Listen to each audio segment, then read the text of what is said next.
ये कहानी पृथ्वी जैसे ही दूसरे ग्रह की है और वहाँ 4 युग नहीं 13 युग होते हैं।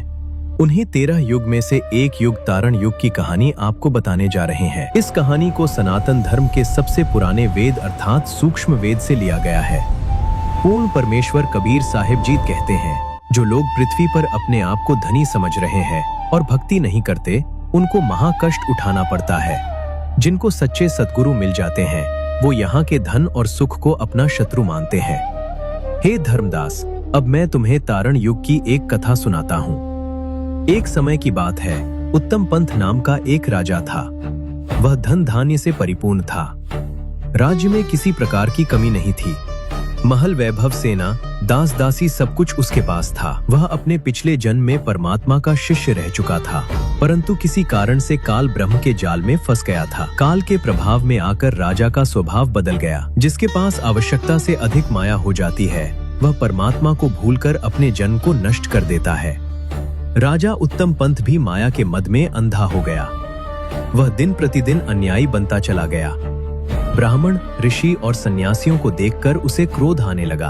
उनके वेद शास्त्र छीनकर फाड़ देता, जनेऊ तोड़कर अग्नि में डाल देता, पशु पक्षियों का शिकार कर करके मारता और निर्दोष प्रजा को अत्यधिक कष्ट देता।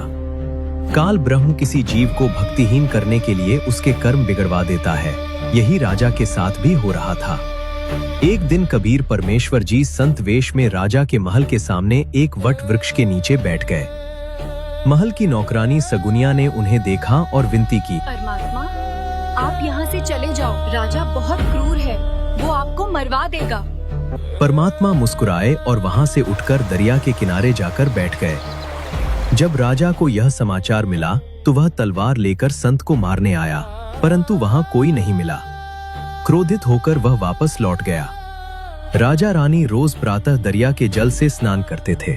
उसके लिए क्षितिया नाम की एक नौकरानी सरोवर से जल लाया करती थी। एक दिन जब क्षितिया जल लेने गई, उसने घड़ा सरोवर में डाला, परंतु घड़ा बाहर नहीं निकला और नदी में डूब गया। उसने बहुत प्रयास किया, पर घड़ा नहीं मिला। धीरे धीरे राजा की सेना, प्रजा सभी वहां इकट्ठा हो गए। सबने मिलकर घड़ा निकालने की कोशिश की। आखिर में हाथियों से उस घड़े को पानी में खोजा गया, लेकिन फिर भी नहीं मिला। यह परमात्मा की लीला थी। राजा हार कर अपने महल में आ गया। तभी कबीर परमेश्वर जी ने एक अत्यंत सुंदर तोते का रूप धारण कर लिया। उस तोते को देखकर सब आकर्षित हो गए। उसे पकड़ने के लिए बहुत प्रयास किए गए। एक शिकारी ने तीर मारा, पर तीर उल्टा उसी को लगा। दूसरा गुलेल लेकर आया तो गुलेल टूट गई। जाल बिछाए गए, पर तोता पकड़ा नहीं गया। तोते को उड़ाने के लिए ढोल नगारे बजाए गए, पर वह न उड़ा न पकड़ा गया। अंत में वह स्वयं उड़कर राजा की बाजू पर आकर बैठ गया। राजा रानी उसे देखकर अत्यंत प्रभावित हुए। उन्होंने तोते को पकड़कर सोने के पिंजरे में बंद कर दिया। राजा रानी तोते को राम राम बोलना सिखाने लगे। तब तोता बोला, एक दिन सबने एक दूसरे से बिछुड़ना है। मोह तथा प्रीति छोड़ो। एक दिन मरना है, यह ध्यान करो। राजा रानी बोले, यह तोता कुबोल बोलता है, अशुभ बातें करता है। कुछ समय बाद राजा शिकार पर चला गया। उसी दौरान महल में भयंकर आग लग गई। पूरा महल जलकर नष्ट हो गया। जब राजा लौटकर आया तो देखा कि सब कुछ राख हो चुका है, परंतु तोते का पिंजरा और तोता पूर्णतः सुरक्षित थे। राजा रानी को तोते के जीवित मिलने पर अत्यंत प्रसन्नता हुई।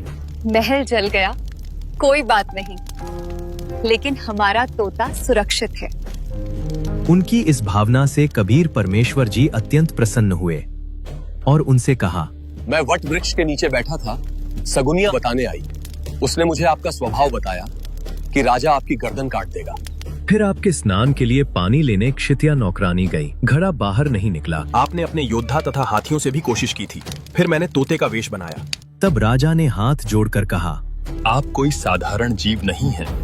कृपा करके अपने वास्तविक रूप में दर्शन दीजिए। तभी कबीर परमेश्वर जी अपने सत्य स्वरूप में प्रकट हो गए। परमात्मा जी ने राजा से गलत कार्य तुरंत बंद करने को कहा और उसको तत्व ज्ञान कराया। राजा को परमात्मा जी का ज्ञान समझकर अपने सभी गलत कार्यों पर बहुत पछतावा हुआ और परमात्मा जी से क्षमा याचना की। तथा 13 रानियों के साथ अपने पूरे परिवार सहित कल्याण कराया। जो व्यक्ति वर्तमान में स्वयं को सुखी मानकर भक्ति नहीं करता, वह आगे चलकर भारी कष्ट उठाता है और नरक का भागी बनता है। राजा उत्तम पंत के पास अपार सुख था, परंतु संत के ज्ञान से उसे समझ आया कि यह सुख उसका शत्रु था।